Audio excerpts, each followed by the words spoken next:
বাংলাদেশ এই মুহূর্তে একটি কঠিন পরীক্ষার মধ্যে দিয়ে যাচ্ছে।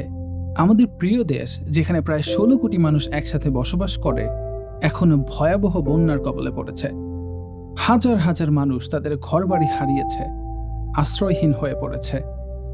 বিশুদ্ধ পানির অভাব, খাবারের সংকট এবং চিকিৎসার প্রয়োজনীয়তা আমাদের দেশের মানুষের জন্য এক কঠিন বাস্তবতা হয়ে দাঁড়িয়েছে। ফেনী, নোয়াখালী, কুমিল্লা এবং অন্যান্য অঞ্চলগুলোর মানুষ আজ অসহায়। হ্যালো এভরিওয়ান, আজকে আমাদের যে বাংলাদেশ খুব খারাপ একটি সময় কাটাচ্ছে। প্রাকৃতিক দুর্যোগ, বন্যার কবলিত পড়ে আমাদের অনেকগুলো জেলা প্লাবিত হচ্ছে। সেই জেলাগুলোতে মানুষের বাঁচার যে হাহাকার, সেটি আমি আপনি বাসায় বসে দেখে নিজেকে ধরে রাখতে পারবো না, ধরে রাখতে পারছি না। না খেয়ে খুব খারাপ জীবন যাপন করছে। সেই জায়গা থেকে আমরা সবাই সবার জায়গা থেকে তাদেরকে হেল্প করার চেষ্টা করব।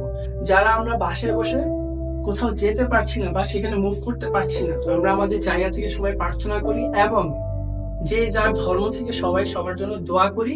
যতটুকু পারি আমরা আমাদের জায়গা থেকে হেল্প করার চেষ্টা করি। যেমনটা হতে পারে, বিভিন্ন ফাউন্ডেশন আছে, বিভিন্ন ইসলামী ফাউন্ডেশন আছে, বিভিন্ন সংস্থা আছে যাদেরকে আপনি বাসায় বসে হেল্প করতে পারেন।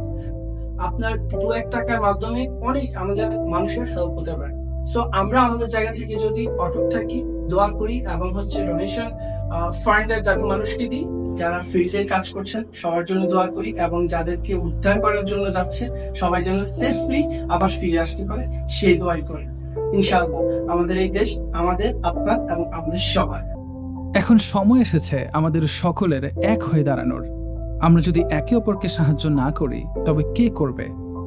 আমাদের সামান্য সাহায্য তাদের জন্য হতে পারে এক নতুন সূর্যের আলো, এক নতুন জীবনের সম্ভাবনা। আজকের এই সংকটময় মুহূর্তে আমরা যদি একত্রে সাহায্যের হাত বাড়াই, তবে এই অসহায় মানুষগুলোর মুখে হাসি ফিরিয়ে আনতে পারব।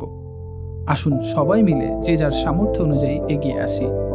আমাদের ক্ষুদ্র প্রচেষ্টাই পারে তাদের জীবনকে আবার সুন্দর করে তুলতে। মানুষ মানুষের জন্য, জীবন জীবনের জন্য, তাদের পাশে দাঁড়ানোর এখনই সময়। আবার আমাদের এই দেশ মাথা উঁচু করে দাঁড়াবে ইনশাআল্লাহ। সো সেই প্রত্যয়ে আজ এই পর্যন্ত। সবাই সবার জায়গা থেকে দোয়া করবেন এবং মানুষের জন্য কিছু করার জন্য এখনই সময়। আসুন আমরা সবাই মিলে কাজ করি। আসসালামু আলাইকুম।